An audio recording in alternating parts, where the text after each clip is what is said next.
अस्सलामुअलैकुम। बेटा मैं अपने नेक्स्ट डिस्कशन लेक्चर के साथ स्टार्ट करने लगा हूँ। मैं आपसे अपनी लास्ट क्लास में क्रोमेटोग्राफी डिस्कस की थी मैंने, और पेपर क्रोमेटोग्राफी के बारे में मैंने आपको बताया था बेटा एटीपी में। मैं एक स्टेप और आगे बढ़ता हूँ और आपको आज जो टॉपिक समझाने लगा हूँ बेटा वो रिलेटेड है टाइट्रेशन से बेटा। तो आज हम डिस्कस करने लगे हैं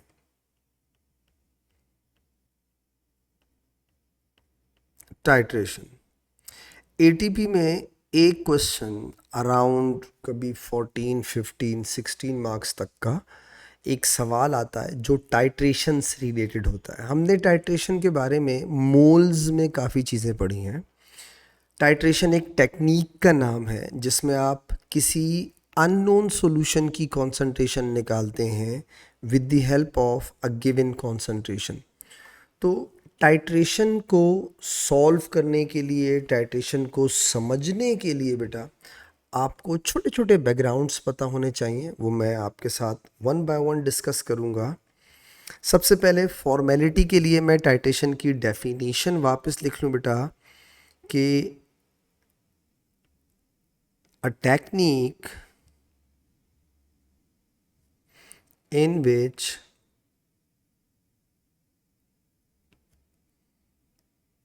we can find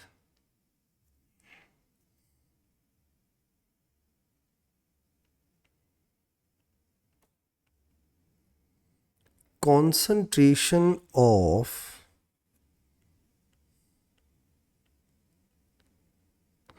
unknown solution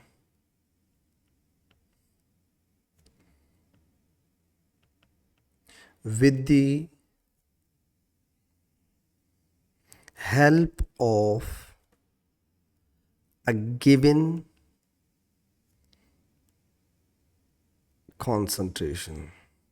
किसी एक सॉल्यूशन की कॉन्सेंट्रेशन आपको गिवन हो और किसी दूसरे सॉल्यूशन की कॉन्सेंट्रेशन आपने फाइंड आउट करनी हो, तो आप इस प्रोसेस को क्या कहते हैं बेटा? टाइट्रेशन।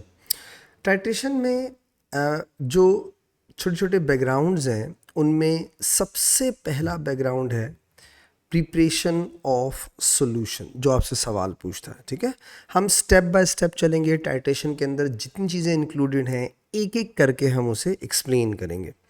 तो जो सबसे पहली बात मैं आपके साथ आज डिस्कस करने लगा हूँ टाइट्रेशन से रिलेटेड, वो है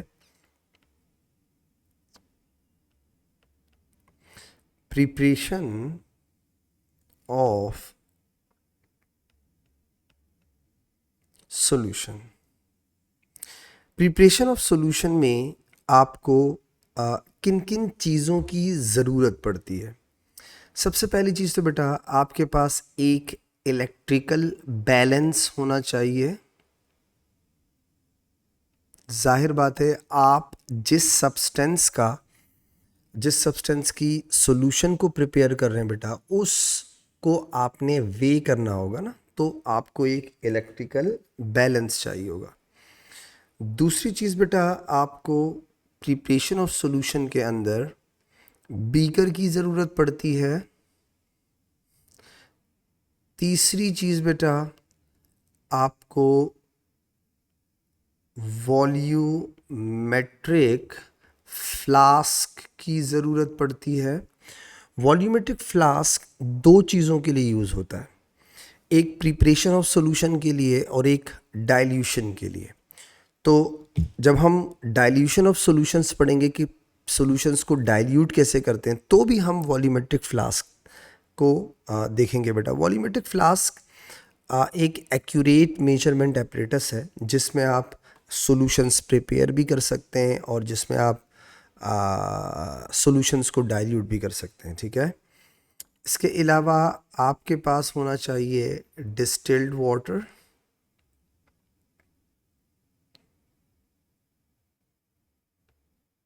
ये आपको मैं मेन एपरेटस बता रहा हूँ जो प्रिपरेशन ऑफ सॉल्यूशन के लिए ज़रूरी है।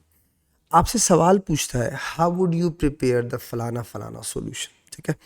मैं आपको छोटी सी एक एग्जांपल, मतलब हर दफ़ा मैं आपको एक छोटा सा क्वेश्चन टाइप का दे दूंगा ताकि आपको मेरी बातें और अच्छी से समझ आ जाए। अब जैसे प्रिपरेशन ऑफ सॉल्यूशन में लेट्स सपोज आपका एक टारगेट है, जैसे फॉर एग्जांपल मैंने आपसे कहा अब सॉल्यूट चेंज हो सकता है, हाउ वुड यू मेक 0.2 मोल पर dm cube aqueous sodium hydroxide in 250 centimeter cube of volumetric flask. आपको अगर मैं टारगेट दूं कि आप 0.2 मोल पर डीएम क्यूब का एक्वस सोडियम हाइड्रोक्साइड प्रिपेयर करें इन 250 centimetre cube of volumetric flask, तो आप कैसे करेंगे? Let me explain this question. तो इससे आपको प्रिपरेशन ऑफ सॉल्यूशन वाली बात समझ में आ जाएगी। देखो बेटा, सोडियम हाइड्रो ऑक्साइड का टोटल मास होता है 40। कैसे पता चला? सोडियम 23, ऑक्सीजन 16 और हाइड्रोजन 1। तो सोडियम हाइड्रोक्साइड का मॉलिक्यूलर मास कितना हो गया बेटा? 40। अच्छा, आपको प्रिपेयर क्या करना है? 0.2 मोल पर डीएम क्यूब। और कितने सेंटीमीटर क्यूब की वॉल्यूमेट्रिक फ्लास्क में प्रिपेयर करना है? 250 सेंटीमीटर क्यूब। अब चीज़ें क्या क्या चेंज हो सकती हैं, यानी पेपर में आपको इनकी जगह क्या क्या दे सकता है? कॉन्सेंट्रेशन चेंज कर सकता है, कुछ और पूछ ले। मैंने सोडियम हाइड्रोक्साइड की पूछी, वो तुम्हें सोडियम कार्बोनेट दे दे, पोटेशियम हाइड्रोक्साइड दे दे, सोडियम क्लोराइड दे दे, वटेवर। और मैंने आपको 250 सेंटीमीटर क्यूब की वॉल्यूमेट्रिक फ्लास्क दी है, हो सकता है वो आपको 100 की दे दे, 200 की दे दे, 500 वॉल्यूमेट्रिक फ्लास्क दे दे। तो याद रखिएगा कि मेथड सेम होगा, बट ये थोड़ी थोड़ी चीज़ें चेंज हो सकती हैं। अब जैसे सोडियम हाइड्रोक्साइड के जो मॉलिक्यूलर मास है वो 40 है, ठीक है। सवाल ये है कि मुझे कॉन्सेंट्रेशन दी गई है कि आप 0.2 मोल पर डीएम क्यूब का सॉल्यूशन बनाएं, और मुझे वॉल्यूम दिया गया है कि आप 0.25 डीएम क्यूब सॉल्यूशन के वॉल्यूम में बनाएं। अब आप देखें, मैं आपको मोल्स में भी ये बात बताता हुआ आया हूँ कि जब आपको C और V गिवन होता है, इसका मतलब है आपको मोल्स गिवन होते हैं। तो C और V गिवन का मतलब हो गया आपके पास मोल्स गिवन है। तो N किसके बराबर होता है बेटा? C into V। आपके पास कॉन्सेंट्रेशन है 0.2, आपके पास वॉल्यूम है 0.25। तो आपने सबसे पहला काम क्या किया? मोल्स निकाल लिए। 0.2 इंटू 0.25 बेटा, ये आंसर आ गया मेरे पास 0.05 मोल्स आ गए मेरे पास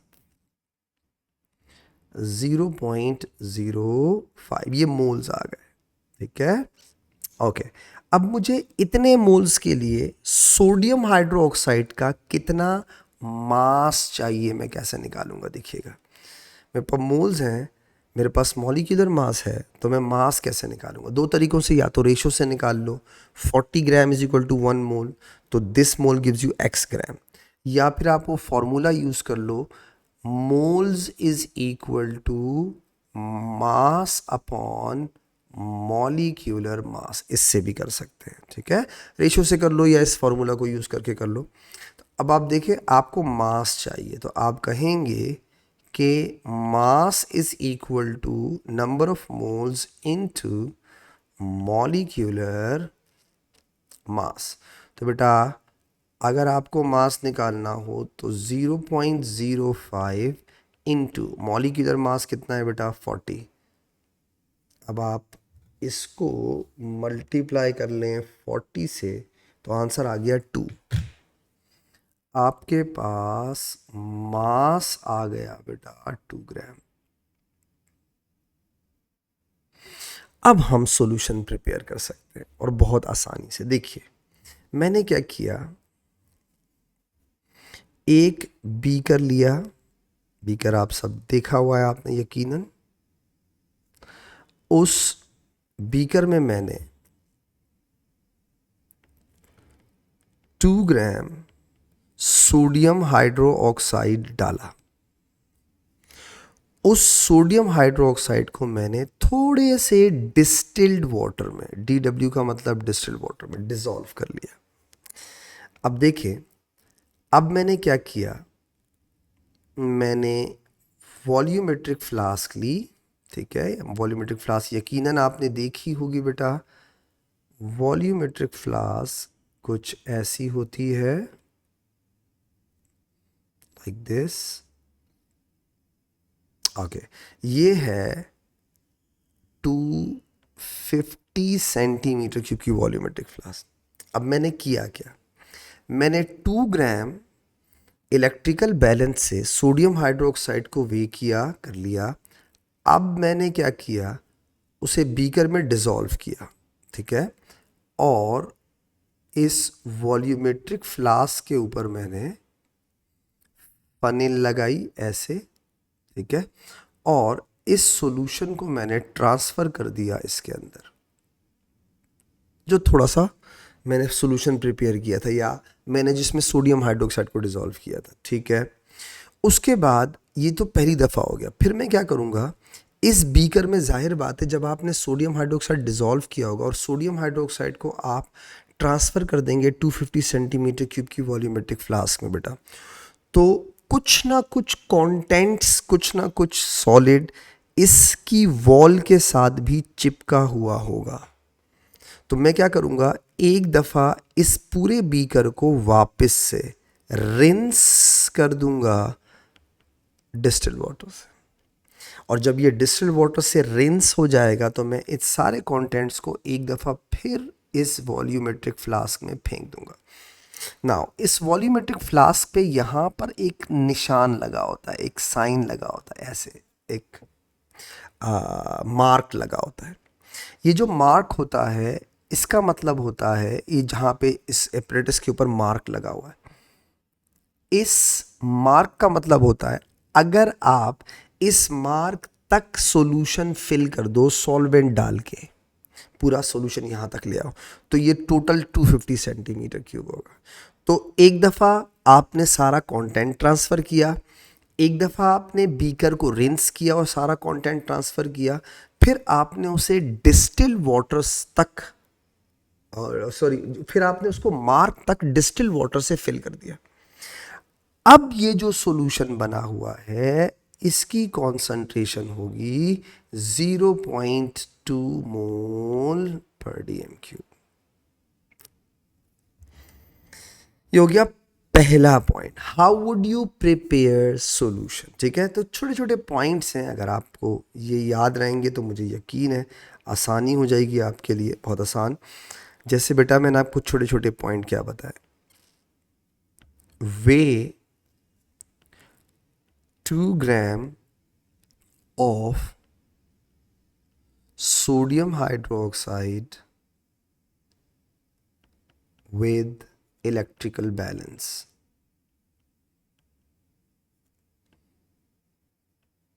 कर दिया। दूसरी बात बेटा, क्या बोला मैंने आपको, dissolve solid in some distill water, then transfer solution into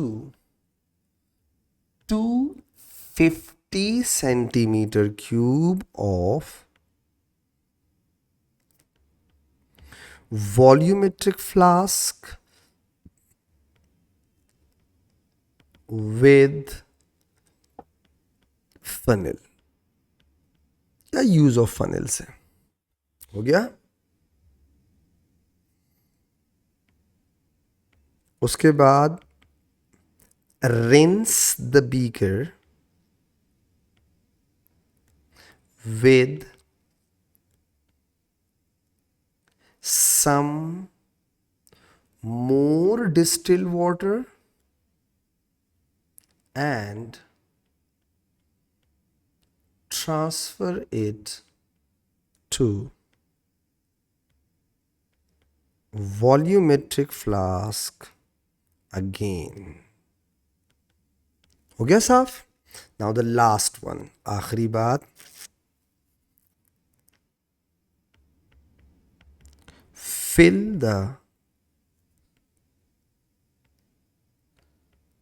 volumetric flask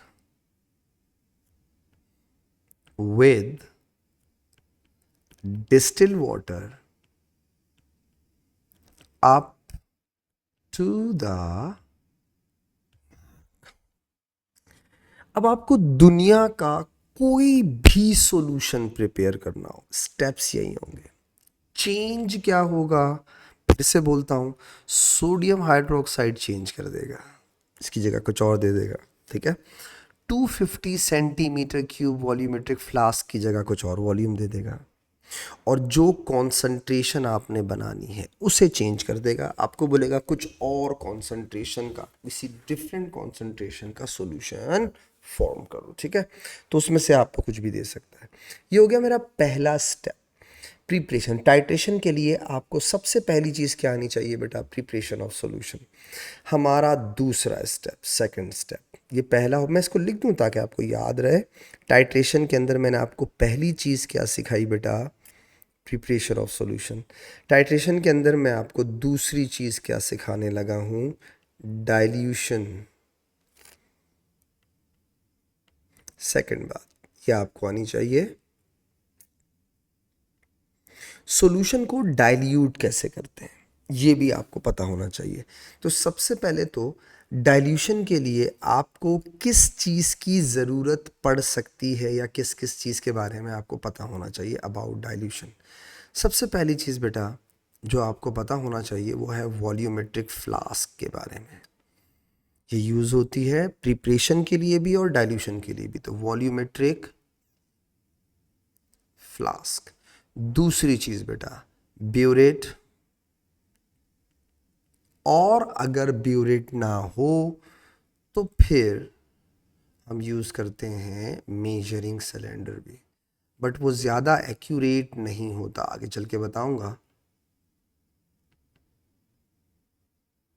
measuring cylinder भी हो सकता है। ठीक है, अच्छा ये हो गया आपका वॉल्यूमेट्रिक फ्लास्क और ब्यूरेट या फिर मेजरिंग सिलेंडर। ये मेन है जो आपको पता होने चाहिए, या और साथ में डिस्टिल वाटर, डेफिनेटली डाइल्यूट कर रहे हैं तो डिस्टिल वाटर होना चाहिए। अब मैं आपको एक छोटी सी एग्जांपल देता हूँ, ज़रा देखिएगा। सपोज करो मुझसे एक क्वेश्चन, ऊपर मैंने प्रिपरेशन की थी, ये देखो इसी को आगे लेके चलता हूँ। 0.2 मोल पर डीएम क्यूब सोडियम हाइड्रोक्साइड मेरे पास है। अब उसने मुझे एक सवाल दिया, मैं आपको सवाल के साथ समझाऊंगा तो मुझे यकीन है आपको पूरी बात समझ में आ जाएगी। जैसे फॉर एग्जांपल बेटा उसने मुझे कहा, how would you prepare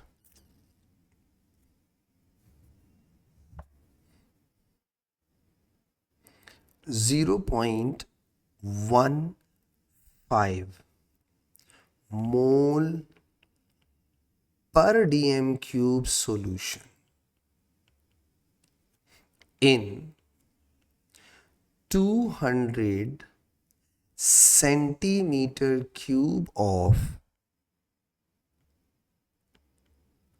volumetric flask from 0.2 mole per dm cube solution of aqueous sodium hydroxide। मेरे पास एक्वस सोडियम हाइड्रोक्साइड का सॉल्यूशन रखा हुआ है, उस सॉल्यूशन की कॉन्सेंट्रेशन है 0.2 मोल पर डीएम क्यूब। मुझसे कहा जा रहा है कि आप इसी 0.2 मोल पर डीएम क्यूब सोडियम हाइड्रोक्साइड को यूज़ करें और इसका डाइल्यूट सॉल्यूशन बना दें, और वो डाइल्यूट सॉल्यूशन की कॉन्सेंट्रेशन होनी चाहिए 0.15, और उस डाइल्यूट सॉल्यूशन को आप बनाएंगे 200 सेंटीमीटर क्यूब के अंदर। ठीक है, अब ज़रा जवाब सुनिएगा हो क्या रहा है। एक फॉर्मूला होता है जिसे हम कहते हैं C1V1 is equal to C2 और V2। बेटा C1V1 is equal to C2V2, इसका मतलब क्या होता है? इसका मतलब ये होता है this is the given concentration and C2 is your target concentration, जबकि V2 is your volumetric flask volume, जबकि this is required volume। अच्छा, अब मतलब समझाता हूँ, ज़रा देखिएगा। फॉर एग्जाम्पल ये जो मैंने लिखा है, भाई आपकी गिवन कॉन्सेंट्रेशन कितनी है? आपने कहा 0.2 है, ठीक है। आपको 0.2 मोल पर डीएम क्यूब का कितना वॉल्यूम लेना है कि आपके पास 0.15 मोल पर डीएम क्यूब का सॉल्यूशन बन जाए? कितना वॉल्यूम लोगे? देन वो जो 0.15 मोल पर डीएम क्यूब का सॉल्यूशन बनेगा वो कितने सेंटीमीटर क्यूब की वॉल्यूमेट्रिक फ्लास्क में होना चाहिए? 200 सेंटीमीटर क्यूब। तो याद रखिएगा, इसमें आपको यूनिट चेंज करने की ज़रूरत नहीं है। क्यों? क्योंकि आपका ऑटोमेटिकली आंसर सेंटीमीटर क्यूब में ही आएगा। अब देखो मैंने क्या किया, मैंने कहा कि V1 is equal to 0.15 into 200 divided by 0.2। अब मैं ये सब कैलकुलेट करता हूँ, ठीक है। मेरे पास आया 0.15 इंटू 200 बेटा डिवाइडेड बाय 0.2, ये आ गया 150 सेंटीमीटर क्यूब। 150 सेंटीमीटर क्यूब आ गया बेटा, ठीक है। अच्छा, अब ये क्या चीज़ है मेरे पास? ये वो वॉल्यूम है जो अगर मैं 200 सेंटीमीटर क्यूब की वॉल्यूमेट्रिक फ्लास्क में ट्रांसफ़र करने के बाद उसे डिस्टिल वाटर से फिल कर दूं, तो मेरे पास जो न्यू कॉन्सेंट्रेशन बनेगी वो कितनी होगी? 0.15। Let me explain it. ये देखिएगा बेटा, डायग्राम से समझाता हूँ। आपके पास एक बीकर में सॉल्यूशन रखा हुआ है 0.2 मोल पर डीएम क्यूब NaOH, ठीक है। अब आपने करना क्या है, इससे एक नया सॉल्यूशन बनाना है, डाइल्यूटेड सॉल्यूशन बनाना है जिसकी कॉन्सेंट्रेशन 0.15। आपको खुद कह रहा है कि आपके पास जो वॉल्यूमेट्रिक फ्लास्क है बेटा वो 200 की है, ठीक है। ज़रा देखिएगा मेरी बात को।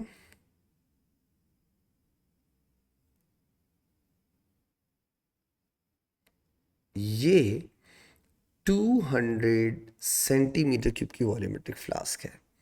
अब सुने मैं क्या कहता हूँ, अगर मैं इसमें से इस वॉल्यूमेट्रिक फ्लास्क में 150 सेंटीमीटर क्यूब सॉल्यूशन ट्रांसफ़र कर दूं, कर दिया। 150 सेंटीमीटर क्यूब सॉल्यूशन ट्रांसफ़र करने के बाद अगर मैं इसे मार्क तक डिस्टिल्ड वाटर से फिल कर दूं, तो अब इस वॉल्यूमेट्रिक फ्लास्क में जो सॉल्यूशन होगा उसकी कॉन्सेंट्रेशन होगी 0.15 मोल पर डीएम क्यूब। अब ये 150 सेंटीमीटर क्यूब सॉल्यूशन आप कैसे ट्रांसफ़र कर सकते हैं? ब्यूरेट लेंगे, जाहिर बात है ब्यूरेट को आपको तकरीबन तकरीबन मेरा ख्याल है 3 दफ़ा यूज़ करना पड़ेगा, तब जा कर के आपको ये वो पिपेट, जाहिर बात है वो छोटी 25 सेंटीमीटर क्यूब की होती है। तो अगर आप 150 सेंटीमीटर क्यूब सॉल्यूशन ट्रांसफ़र कर दें, सही है, एक 200 सेंटीमीटर क्यूब की वॉल्यूमेट्रिक फ्लास्क के अंदर और उसे डिस्टिल वाटर से फिल कर दें बेटा, तो जो कॉन्सेंट्रेशन डाइल्यूट होने के बाद बनेगी वो 0.15 होगा। अब ज़रा दिमाग में रखिएगा, चेंज क्या कर सकता है? हो सकता है ये टारगेट कॉन्सेंट्रेशन चेंज कर दे, हो सकता है ये गिवन कॉन्सेंट्रेशन चेंज कर दे, हो सकता है ये वॉल्यूमेट्रिक फ्लास्क का वॉल्यूम चेंज कर दे, बाकी कुछ भी नहीं चेंज होगा। यही चेंज करेगा, रूल रेगुलेशन ये रहेंगे, C1V1 is equal to C2V2। हमें हमारे टीचर्स ने जब ये याद करवाया था तो हमें ना बोल के याद करवाया था कि इस कॉन्सेंट्रेशन का कितना वॉल्यूम लिया जाए कि इस कॉन्सेंट्रेशन का इतने वॉल्यूम में बन जाए। कितना आसान हो गया, इस कॉन्सेंट्रेशन का कितना वॉल्यूम लिया जाए कि इस कॉन्सेंट्रेशन का इतने वॉल्यूम में बन जाए। ठीक है, तो ये वही चीज़ है, C1V1 is equal to C2। अब लिखेंगे कैसे, ये देखिए मैं इसी को पॉइंट्स में लिखता हूँ, कितना आसान कर देता हूँ, ज़रा देखिएगा बेटा।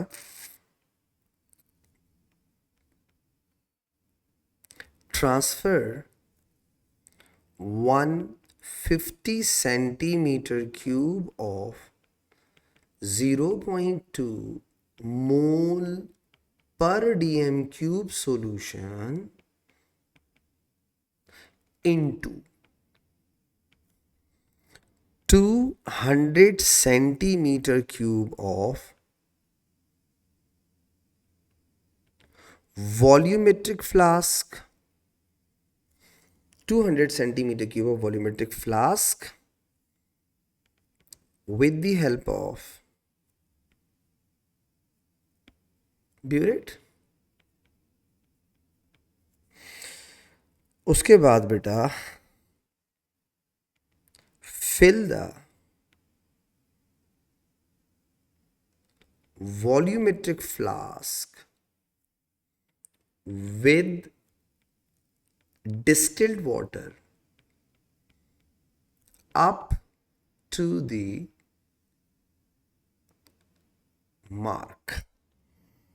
हो गया, आपका सॉल्यूशन डाइल्यूट होगा। तो preparation of solution volumetric flask में होती है, डाइल्यूशन वॉल्यूमेट्रिक फ्लास्क में होती है। हो गई हमारे दो बातें, ठीक है, दो बातें समझा दी आपको। मैं तीसरी बात पे आता हूँ, ये सब टाइट्रेशन के बैकग्राउंड है, आपको पता होने चाहिए। तीसरी बात बेटा,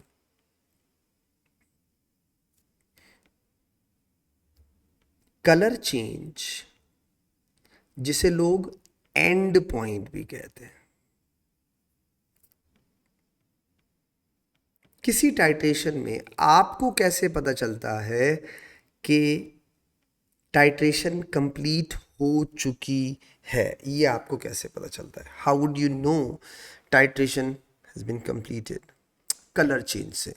इसे लोग एंड पॉइंट भी कहते हैं, ठीक है। अच्छा, अब मैं ना पहले थोड़ा सा बैकग्राउंड समझाता हूँ, फिर मैं आपको लिखवा दूंगा, कोई इशू नहीं। देखो बेटा, सपोज करो थोड़ी देर के आप एक एसिड बेस टाइट्रेशन कर रहे हैं। आपने क्या किया, ब्यूरेट में एसिड लिया हुआ है, ठीक है। मैं सपोज करो, ज़रूरी नहीं है एसिड ले, आपने एसिड लिया हुआ है, ठीक है।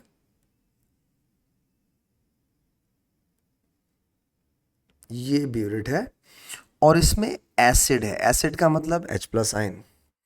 अच्छा, नीचे जो फ्लास्क है, मैं उस फ्लास्क को, ये देखिएगा, ऐसे बनाऊं, इसे कॉनिकल फ्लास्क भी कहते हैं लोग, टाइट्रेशन फ्लास्क भी कहते हैं। नाउ दिस इज ब्यूरेट बेटा, and this is titration flask या कॉनिकल फ्लास्क, ठीक है। आप इसे कॉनिकल फ्लास्क, टाइट्रेशन फ्लास्क कहते हैं। सपोज किया मैंने कि नीचे मेरे पास एल्कली रखी हुई है, एल्कली का मतलब O H नेगेटिव आयंस। अच्छा, अब मैंने क्या किया, थोड़ी देर सपोज करो मैंने इसमें इंडिकेटर डाल दिया मिथाइल ऑरेंज। सपोज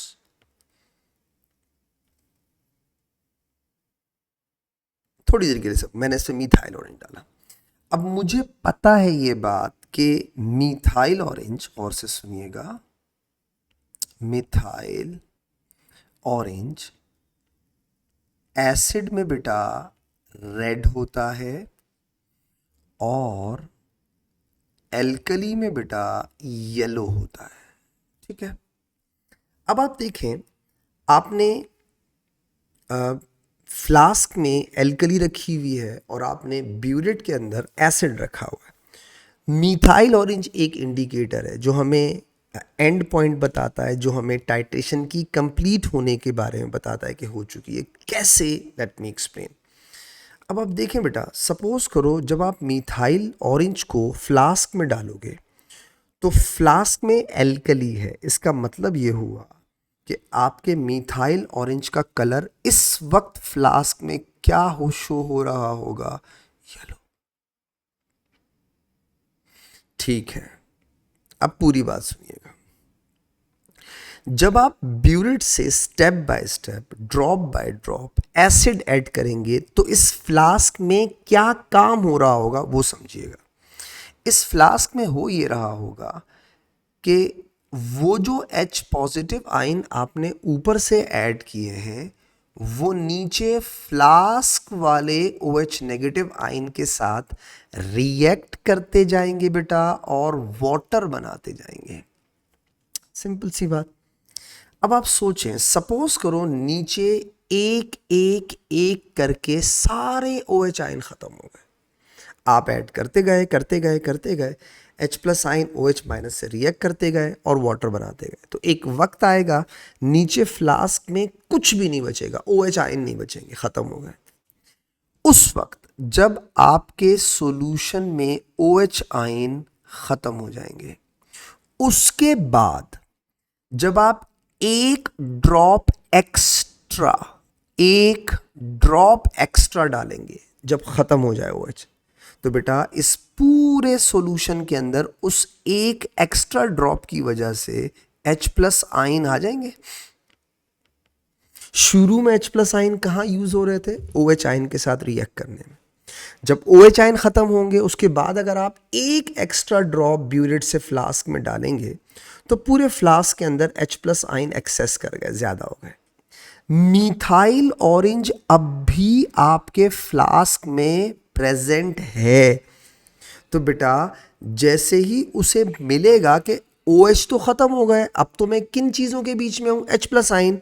बेटा H प्लस आयन का मतलब acidic conditions, methyl orange acid के अंदर क्या होता है, रेड।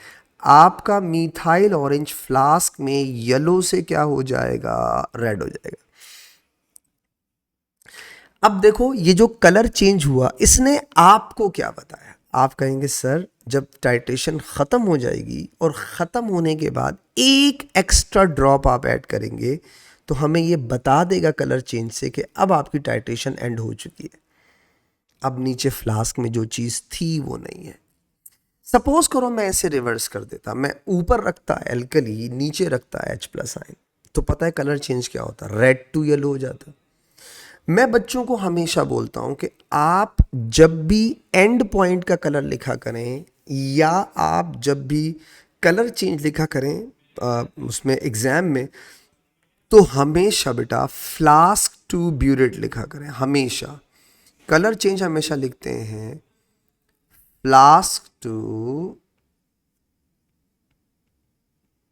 ब्यूरेट बेटा, ठीक है। तो कलर चेंज हमेशा क्या लिखा करो, फ्लास्क टू ब्यूरेट, यानी उस इंडिकेटर का कलर फ्लास्क में क्या होगा। अब जैसे फॉर एग्जांपल मिथाइल ऑरेंज, तो फ्लास्क में आपके क्या था, एल्कली थी, तो मिथाइल ऑरेंज का एल्कली में कलर क्या होता है बेटा, आप कहेंगे येलो, तो मैंने पहला कलर क्या लिखा है, येलो। ब्यूरेट में क्या है बेटा, एसिड। मिथाइल ऑरेंज का एसिड में कलर क्या होता है, रेड, तो मैंने दूसरा कलर क्या लिखा है, रेड। तो कलर चेंज हमेशा फ्लास्क टू ब्यूरेट लिखा करो। पहला कलर उसका लिखा करो जो चीज़ फ्लास्क में, और दूसरा कलर उसका लिखा करो जो ब्यूरेट में। मैंने कहा ना इसे रिवर्स कर देता। सपोज करो बेटा, अगर यहाँ पे मैं एग्जाम्पल दे रहा हूँ, सपोज करो यहाँ फिनोल्फ्थलीन होता, फिनोल्फ्थलीन,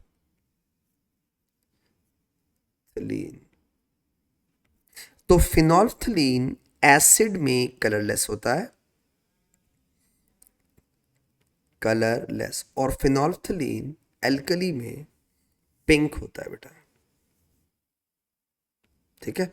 अब सपोज करो अगर आप मिथाइल ऑरेंज की जगह फिनोल्फ्थलीन यूज करते हैं, तो पता है आपको यहाँ कलर चेंज क्या लिखना पड़ता? फिनोल्फ्थलीन के केस के अंदर आपको फिनोल्फ्थलीन के केस में यहाँ पे कलर लिखना पड़ता, नीचे पहले क्या था? एल्कली थी, तो आपको लिखना पड़ता पिंक, और ब्यूरेट में क्या है? एसिड, तो ये हो जाता पिंक टू कलरलेस बेटा। तो कलर चेंज हमेशा फ्लास्क टू ब्यूरेट लिखते हैं। कलर चेंज आपको क्या बताता है? And point. एंड पॉइंट का मतलब जब आपकी टाइट्रेशन एंड हो जाएगी। तो how do you know titration has been completed? When the indicator shows colour change. सही है। when the indicator shows color change, it means titration has been completed बेटा। इसका मतलब होता है टाइट्रेशन हो चुकी है। ये हो गया मेरा तीसरा पॉइंट बेटा। ठीक है, ये सारे टाइट्रेशन वाली चीज़ें हैं। मुझे उम्मीद है आपको बातें समझ में आ रही होंगी। मैं आगे बढ़ता हूँ अपने फोर्थ पॉइंट पे बेटा। वो है एवरेज वॉल्यूम, कुछ लोग इसे मीन वॉल्यूम भी कहते हैं,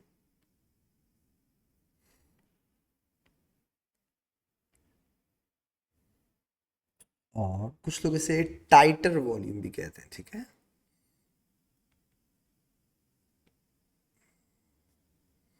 हमारा चौथा पॉइंट टाइट्रेशन के अंदर जो आपको नज़र आता है, ठीक है, वो है एवरेज वॉल्यूम। अच्छा, अब देखें, जैसे मैंने आपको ऊपर अभी थोड़ी देर पहले बताया कि ब्यूरेट में कुछ है और फ्लास्क में कुछ है, और आप टाइट्रेशन कर रहे हैं तो चेक करते हैं कि भाई कब चीज़ें कंप्लीट हो रही हैं। अब सवाल ये है कि क्या हम एक दफ़ा एक्सपेरिमेंट करके एक्यूरेसी ला सकते हैं? जी नहीं। ठीक है, अब ज़रा मेरी बात को समझिएगा। सिंपल सी चीज़ है, एवरेज वॉल्यूम या मीन वॉल्यूम, बहुत आसान सा टॉपिक है ये। देखो बेटा, आपको जैसे सपोज करो मैं आपके सामने ना दो केसेस रखता हूँ, तो मुझे उम्मीद है बात समझ में आ जाएगी। ये ब्यूरेट का छोटा सा पार्ट है। लेट्स सपोज मैंने इसे स्टार्ट किया ज़ीरो से। ठीक है, ब्यूरेट ज़ीरो तक फिलअप है, और कलर चेंज आने तक, जब कलर चेंज आया, ठीक है, बल्कि मैं ये हो गया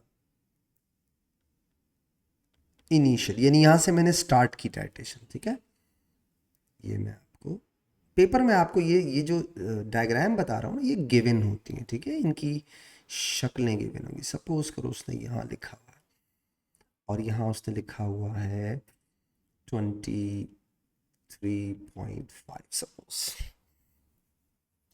और वो आपको रीड भी, आप कभी कभी गिवन नहीं होता तो आपको खुद रीड भी करना होता है। ठीक है, अब आप देखें, ये हो गई फाइनल रीडिंग। जब मैंने टाइट्रेशन स्टार्ट की तो मेरी ब्यूरेट की रीडिंग क्या थी? ज़ीरो, यानी ज़ीरो तक फिल किया। जब मैंने ब्यूरेट से फ्लास्क में सॉल्यूशन ऐड करना शुरू किया, तो जहां मेरा कलर चेंज आया, वो कलर चेंज कितने सेंटीमीटर क्यूब पे आया?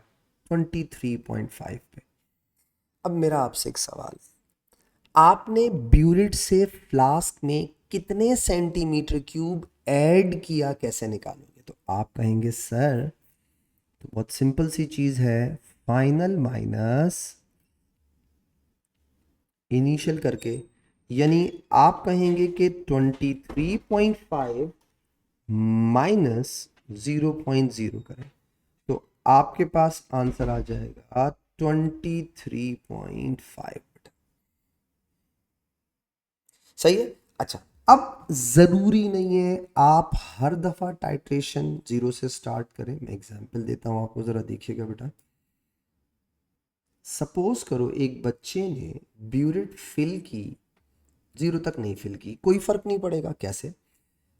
उस बच्चे ने ब्यूरेट फिल की 3 सेंटीमीटर क्यूब तक, ठीक है।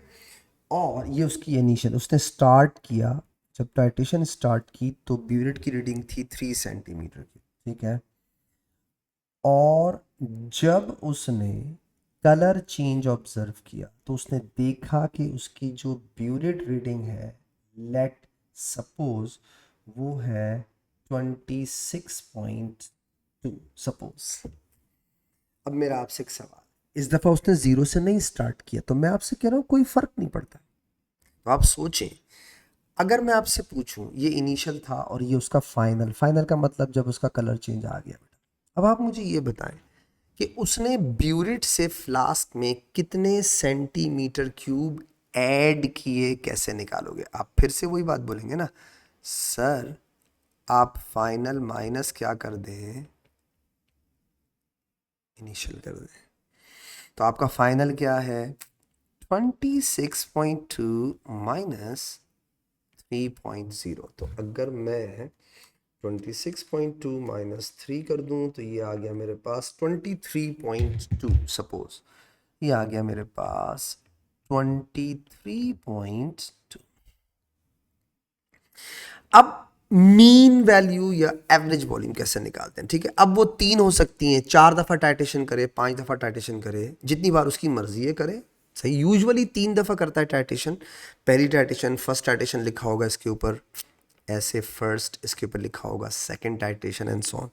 अच्छा, अब सवाल ये है सर, एक से ज्यादा दफा टाइटेशन की क्यों जाती है? तो बेटा जाहिर बात है ना, क्या आप एक दफा में एक्यूरेसी ला सकते हैं? नहीं, जाहिर बात है। तो आप उसे रिपीट करते हैं, यानी एक से ज्यादा दफा, ठीक है। तो रिपीट करते हैं तो 2 दफा, 3 दफा, 4 दफा एंड सो ऑन। अब सवाल ये है कि एवरेज वॉल्यूम कैसे निकालें। अब उसको सपोज करो बेटा, उसने आपको 3 टाइटेशन की रीडिंग्स दी हुई हैं, 4 की दी हैं। आपने करना क्या है, क्लोज्ड वन, जो बहुत ज्यादा क्लोज्ड हो, closed one titrations are used for average volume. मैं एग्जाम्पल देता हूं, मैंने एक टाइट्रेशन की, ठीक है। मेरे पास पहली टाइट्रेशन में रीडिंग आ रही है 24.1 और एक रीडिंग आ रही है 25.6 और एक रीडिंग आ रही है 24.3 सपोज करो। तो मुझे ऑब्वियसली समझ में आ रहा है ना कि इसमें से ये वाली रीडिंग तो मुझे बिल्कुल ही गलत लग रही है, ये कुछ गड़बड़ की है मैंने इसमें। तो कौन सी 2 क्लोज्ड रीडिंग है? एक है 24.1, एक है 24.3। तो मैं इनका एवरेज या मीन कैसे निकालूंगा? मैं कहूंगा बेटा 24.1 प्लस 24.3 और इसको डिवाइड कर दूंगा बेटा 2 से, तो मेरे पास एवरेज या मीन आ जाएगा 24.2। अच्छा, जब कभी भी आपके, याद रखना, आपको अनइंटेंशनली आप मिस्टेक करते हो ओ लेवल्स के अंदर, आप जब टेबल फिल करते हो ब्यूरेट को देख के, तो बेटा वो ब्यूरेट की रीडिंग जब आप रीड कर रहे होते हो, ठीक है, रीडिंग ऊपर से नीचे आते हुए आप रीड कर रहे होते हैं, तो बेटा उसे नोट करते वक्त हमेशा एक बात का ख्याल रखना कि आप मिनिमम 1 डेसिमल प्लेस तक लिखा करें। यानी एग्जामिनर आपसे एक्सपेक्ट करता है कि अगर कोई बच्चा ब्यूरेट की रीडिंग 0 लिख रहा है तो वो 0 भी ना लिखे बल्कि 0.0 लिखे बेटा। सपोज करो आपकी रीडिंग आ रही है, देखो 3 रीडिंग आई, तो आपने 3 नहीं लिखा बल्कि क्या लिखा, 3.0। तो आप अपने टेबल में जितनी रीडिंग्स लिखेंगे बेटा वो सारी की सारी रीडिंग्स 1 डेसिमल प्लेस तक होनी चाहिए बेटा टाइट्रेशन के अंदर। ठीक है, तो मुझे उम्मीद है आप इस बात का ख्याल रखेंगे। तो ये हो गया आपका एवरेज वॉल्यूम। ठीक है, चौथी बात हो गई रिलेटेड टू टाइट्रेशन। आगे चलो, टाइट्रेशन में एक छोटी सी बात, टाइट्रेशन, पांचवी बात आपको बताता हूँ, फिफ्थ बात,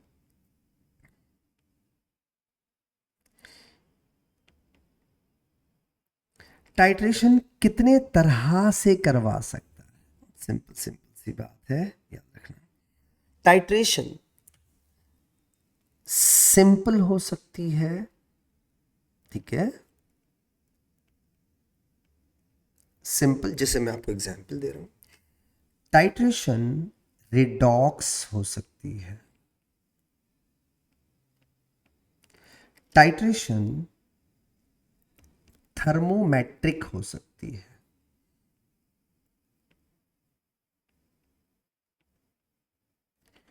और टाइट्रेशन पीएच से भी हो सकती है। अच्छा, बहुत सिंपल, बहुत कोई रॉकेट साइंस नहीं है। जब मैं आपसे कहता हूँ यार सिंपल टाइट्रेशन, तो मैं बेसिकली या यूजुअली जो आपको बता रहा हूँ वो है एसिड बेस। रिडॉक्स टाइट्रेशन भी एसिड बेस की तरह होती है, एक छोटा सा डिफरेंस होता है। सही है, उसमें हम करते क्या है, जैसे आपको याद होगा जब हमने इलेक्ट्रोलिसिस के अंदर रिडॉक्स ऑक्सीडाइजिंग रिड्यूसिंग एजेंट्स पढ़े थे, उसमें से आपको याद होगा KMnO4 होता है, K2Cr2O7 होता है, ये रिडॉक्स वाले। ठीक है, अच्छा, फर्क क्या है सिंपल टाइट्रेशन में और रिडॉक्स टाइट्रेशन में? एक फर्क है, कोई कोई आपको प्रॉब्लम नहीं होगी। तो सिंपल टाइट्रेशन तो एसिड बेस की हो गई, रिडॉक्स टाइट्रेशन के अंदर हम इंडिकेटर यूज नहीं करते, नो इंडिकेटर, बस ये फर्क होता है। अब आपके दिमाग में सवाल आएगा कि सर अगर इंडिकेटर ही यूज नहीं कर रहे तो फिर एंड पॉइंट कैसे पता चलेगा, ये कैसे पता चलेगा कि टाइट्रेशन हो चुकी है, हाउ वुड यू नो? क्योंकि बेटा आपके ऑक्सीडाइजिंग एजेंट खुद कलर चेंज शो करते हैं। जैसे फॉर एग्जांपल, आपको याद है ना KMnO4 का कलर क्या होता है? KMnO4 का कलर होता है पर्पल। और आपको याद है बेटा ये ऑक्सीडाइजिंग एजेंट है, तो दूसरों को ऑक्सीडाइज करता है, खुद क्या होता है, रिड्यूस। आपको कैसे पता चलता है कि ये किसी टाइट्रेशन के अंदर रिड्यूस हो गया है कलर चेंज से? तो ये पर्पल से कहाँ चला जाएगा, कलरलेस।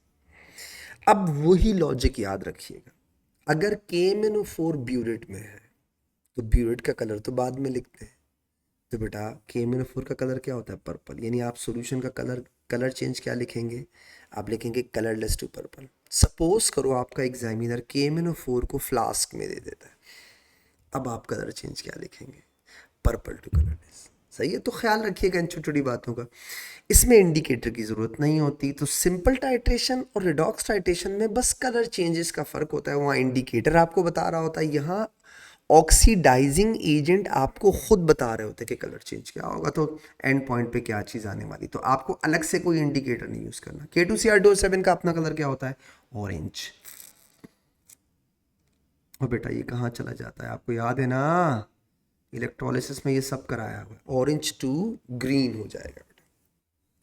ये हो गई सिंपल टाइट्रेशन। तो सिंपल और रिडॉक्स आर सेम थिंग, बस एक छोटा सा फर्क है। फर्क क्या है, इंडिकेटर यूज नहीं होता।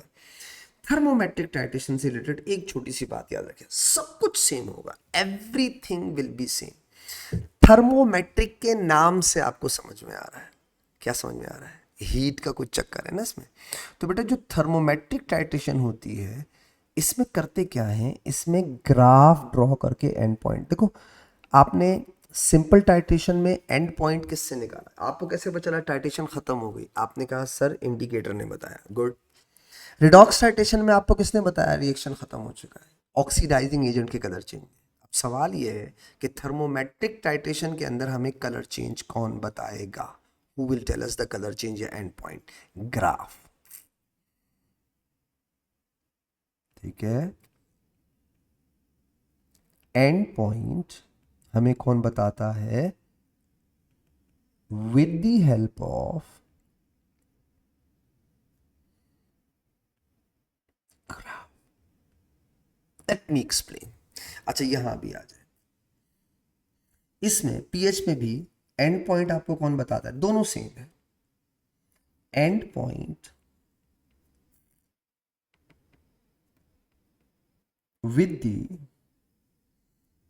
help of ग्राफ, और इवन इसमें तो ग्राफ गिवन होता है, और बोलो हमेशा गिवन होता है।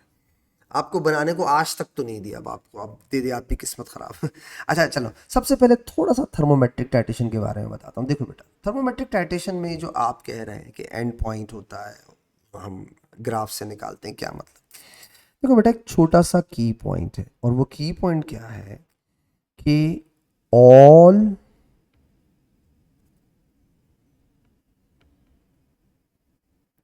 न्यूट्रलाइजेशन reactions are exothermic, यानी जब भी रिएक्शन होगा हमेशा एक्सोथर्मिक रिएक्शन होगा। अब जरा बात को समझिएगा, लुक एट हियर।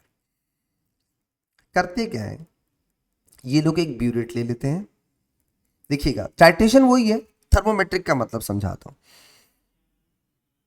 ये आपने बेटा एक ब्यूरेट लिया, इस ब्यूरेट में मैं सपोज कर रहा हूं मैंने लिया है सोडियम हाइड्रोक्साइड, ओके। और मैंने नीचे बीकर में, बीकर तो नहीं बना ये रजान, मैंने नीचे बीकर लिया और बीकर में मैंने सपोज करो HCl रखा, कोई भी नॉन वॉल्यूम वाला HCl रखा। इस दफा मैंने क्या किया, इसमें डाल दिया थर्मोमीटर। थोड़ी देर के लिए थर्मोमीटर को छोड़ देते हैं ताकि वो जो इनिशियल टेम्परेचर फ्लक्चुएट करता है वो बैलेंस हो जाए। NaOH और HCl दोनों का टेम्परेचर सेम होना जरूरी है ताकि यूनिफॉर्म कंपैरिजन हो ना, मतलब क्लियर स्टैंडर्ड वाला कंपैरिजन हो दोनों में। आपने क्या किया, HCl नीचे लिया, थर्मोमीटर डाल दिया। इससे पहले क्या करते थे, इंडिकेटर डालते थे, नहीं डाला, थर्मोमीटर डाल दिया। अब आप करते क्या हैं, 5 centimetre cube 5 centimetre cube immediately add करते रहते हैं। अब सोचो, जैसे आपने 5 सेंटीमीटर क्यूब सॉल्यूशन ऐड किया, थर्मोमीटर पे रीडिंग नोट कर ली। सपोज करो आपका इनिशियल टेम्परेचर था 20 डिग्री सेंटीग्रेड, आपने 5 सेंटीमीटर क्यूब सॉल्यूशन ऐड किया, कर दिया, न्यूट्रलाइजेशन होगी तो न्यूट्रलाइजेशन से टेम्परेचर राइज करेगा क्योंकि एक्सोथर्मिक है। हाँ, जैसे ही आपने 5 सेंटीमीटर क्यूब ऐड किया और टैप बंद कर दी, आपने नोट किया, पता चला टेम्परेचर हो गया 24.4 डिग्री सेंटीग्रेड। बस आपने वेट नहीं करना वरना हीट लॉस हो जाएगी सराउंडिंग में। आपने थोड़ा सा और सॉल्यूशन ऐड किया, 5 सेंटीमीटर क्यूब सॉल्यूशन और ऐड किया, आपने फिर से टेम्परेचर नोट किया, वो हो गया 27.6 सपोज। फिर आपने और नोट किया, वो हुआ 28.1। सपोज करो न्यूट्रलाइजेशन हो गई।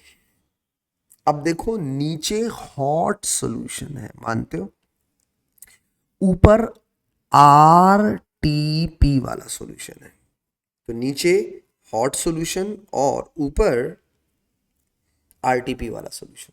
बेटा क्या होगा, जब न्यूट्रलाइजेशन हो जाएगी, यानी अब नीचे HCl नहीं है, तो सोचो बेटा, जब आप हॉट सॉल्यूशन में RTP वाला सॉल्यूशन डालोगे तो अब टेम्परेचर राइज थोड़ी करेगा, बल्कि टेम्परेचर क्या करेगा, फॉल करेगा। तो अब सपोज करो वो आ गया 26.3, फिर आ गया 23.4 एंड सो ऑन। अब जब ग्राफ प्लॉट किया जाएगा तो ग्राफ कुछ ऐसा होगा, ये देखिए बेटा, वही काम जो आप इंडिकेटर से कर रहे होते हैं वो काम आपसे कहेगा ग्राफ प्लॉट करके बताओ। यहां लिखा होगा टेम्परेचर और यहां लिखा होगा वॉल्यूम ऑफ, जो भी है, volume of substance in burette, जो भी ब्यूरेट के अंदर आपने सब्सटेंस लिया हुआ, सही है। ब्यूरेट सेंटीमीटर क्यूब, तो नजर भी नहीं आ रहा, एक मिनट मैं इसको थोड़ा,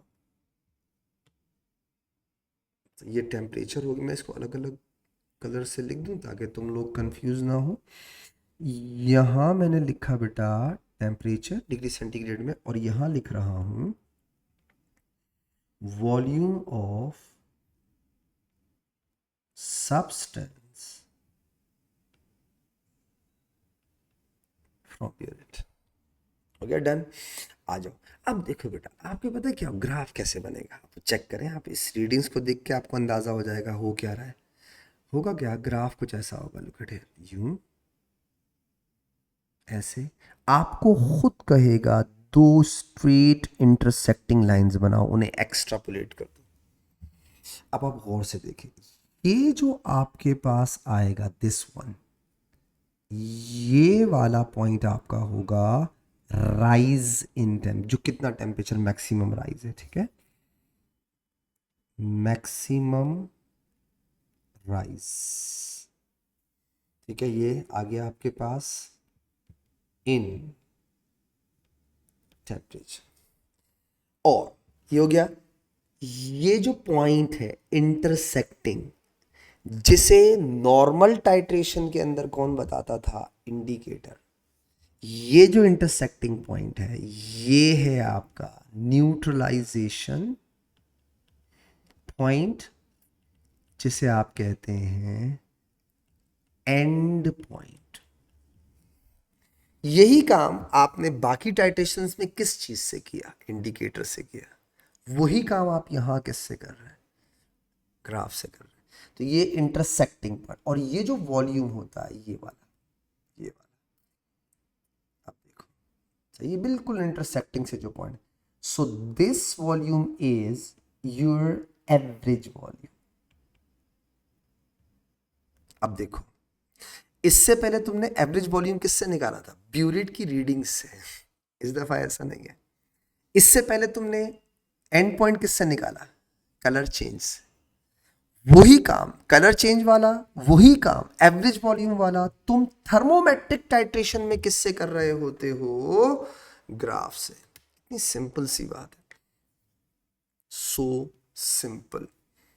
आई होप आपको मेरी ये बात समझ में आ गई। तो और उसके पीछे रीजन क्या है, just one, all neutralisation reactions are exothermic.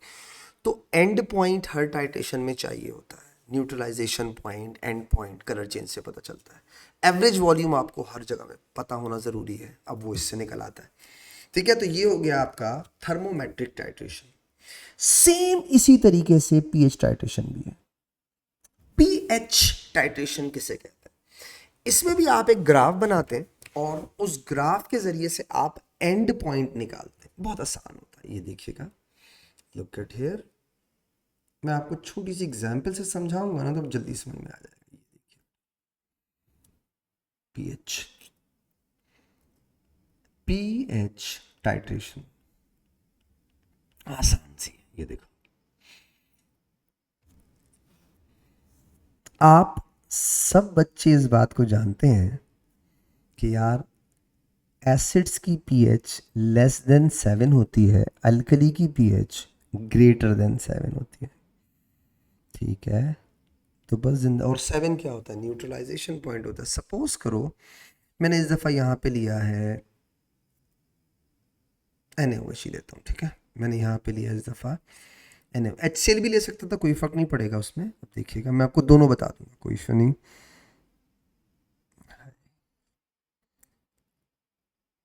चलो इसको ऐसे ही रहने दो, बी का थोड़ा सा टेढ़ा हो गया। इससे पहले आपने क्या किया था, जो आपने बीकर में सॉल्यूशन डाला उसमें आपने क्या डाला, थर्मोमीटर TM। इस दफ़ा आप HCl लें और उसमें थर्मोमीटर ना डालें, बल्कि पीएच स्केल डाल दें। अब सोचें, ये देखिएगा,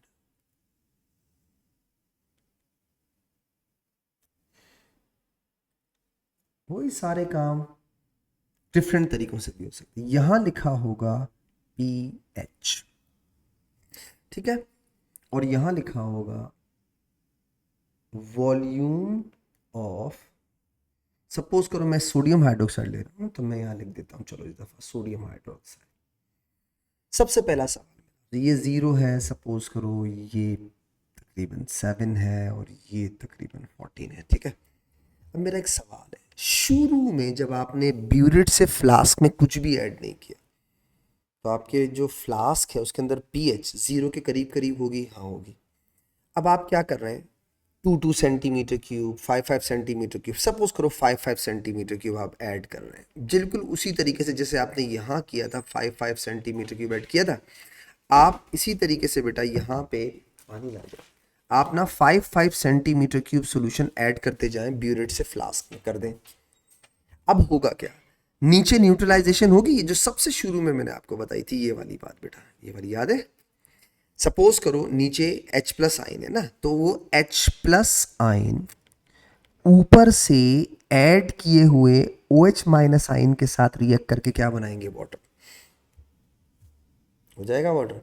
तो इसका मतलब ये है कि आपकी पीएच H+ आयन यूज होते जाएंगे तो पीएच क्या करती जाएगी, इंक्रीज होती जाएगी, लुक एट हियर।